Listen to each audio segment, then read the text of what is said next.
welcome to vlog number 12. Today I find myself in downtown Chicago at Maggie Daley Park. This week's vlog, where the main focus is going to be your questions. Today it's going to be more of a fitness discussion. I'm going to be focusing on collecting all your questions from all the various social media platforms. I'm going to do the best that I can to answer those questions. So let's have some fun with vlog number 12. Thanks for joining me, guys. Focusing on questions and answers. So what kind of questions have you asked me? Angelo, what type of supplements do you take? How can I grow my arms a little better? How can you get more protein in your diet? What's your favorite exercise? Is it bad to exercise 7 days a week? What's your favorite protein drink? Are complex carbohydrates bad for you? What are good fats? Well, somebody out there wanted to know how to best include essential oils into their daily regimen. I've received a ton of weight gain questions as well. What's my favorite cheat meal? These are the questions that you guys are asking me. So again, let's have some fun with this episode, and I'm gonna do my best to answer these questions for you.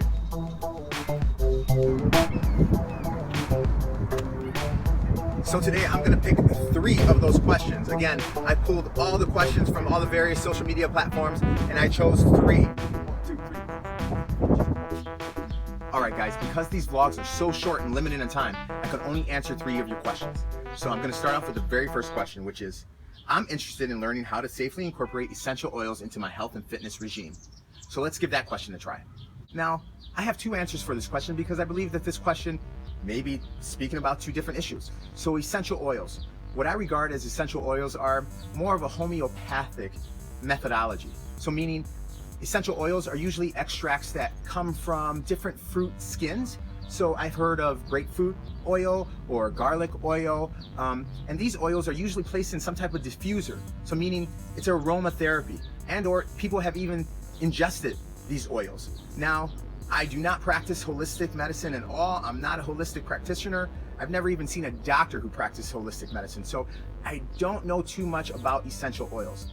But if this individual is talking about something that I do know more about, which are fats and dietary fats, and those oils, more in line with the dietary fats. So things like fatty acids. So we know that glycerol is the backbone to fatty acid chains. So let's explore that idea, okay? Let's define what's the difference between saturated, unsaturated, mono, and polysaturated fats. Fatty acid chains can be defined by the ratio of carbon atoms to hydrogen atoms.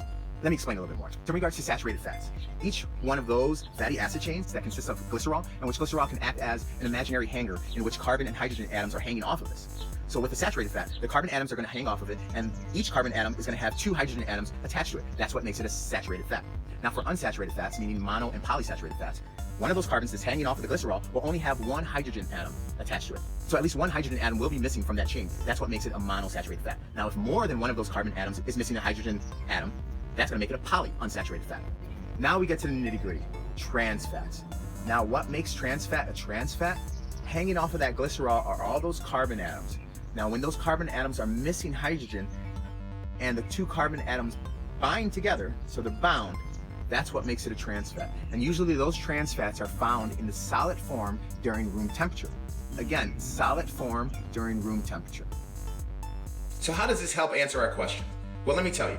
According to recent studies, it seems as though individuals who focus more on a higher fat content diet and a lower complex carb diet, for instance like the paleo or the Atkins diet, tend to see more results in regards to weight loss. And let me tell you what makes trans fats so bad. According to another study, it seems as though the body can recognize saturated and unsaturated fats a little bit better and understands how to utilize those fats as energy. But since trans fats go through a homogenization process, it seems to change the properties on a molecular level, meaning the body has a harder time to break it down and has a higher tendency to just store it. So some quick options and ingredients that have high fat content, meaning saturated and unsaturated, are going to be your nuts, salmon, cold olive oil, and if you're looking for something to cook with, try coconut oil or grapeseed oil. So for a list of good and healthy high fat ingredients, please go ahead and contact me.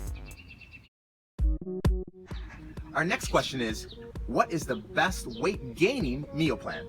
When it comes to the best approach to gaining weight and gaining muscle mass, my approach is very, very simple, and I've done it for myself plenty of times. It's really based around caloric intake. So you have to make sure that you're meeting those caloric intake marks. So meaning, if your goal is to ingest 3,000 to 3,500 calories in order to gain 2 to 3 pounds a month, we have to ensure that we're hitting that goal every day. So what does that mean? How can somebody do that? You can only eat so much, right? So my suggestion is to ensure that you're ingesting high caloric foods. So meaning complex carbs are going to be your best friend, at least for now. And will you lose your six-pack abs? Maybe. But the whole idea here is to ensure that you have the foundation and the right amount of nutrients and calories to help sustain this newfound muscle mass. You do have to work out and you do have to lift weights, but let's ensure that we're meeting that number every day, day in and day out. So what does that mean? 6 meals a day? 8 meals a day? Whatever it takes. Okay, my plan and my idea is to ensure that you're consistently prepared. If that means that you have to make 2 additional peanut butter and jelly sandwiches a day, consisting of whole grain bread or whole nut or wheat bread, organic peanut butter, and minimal jelly or honey, that is going to be the perfect concoction for you to easily make, easily pack, and easily be prepared. Now, if you're including these 2 extra peanut butter and jelly sandwiches a day, I can guarantee that that's going to be at least 2 to 250 calories in one little snack, especially if you put my little secret peanut butter on both sides of the bread. Okay, the whole idea here is for you guys to get those good fats, large amount of protein, especially if you add peanut butter on both sides, and then those complex carbs just to be a dense, caloric heavy meal. And again, this is not a supplement to your other 3 meals, breakfast, lunch, and dinner. This is an additive. Consider it just a high protein snack. You can still take your protein shakes, you can still take your weight gainers if that's what you're about. But my suggestion is just all based on supplying great whole grain and whole food nutrients for your body.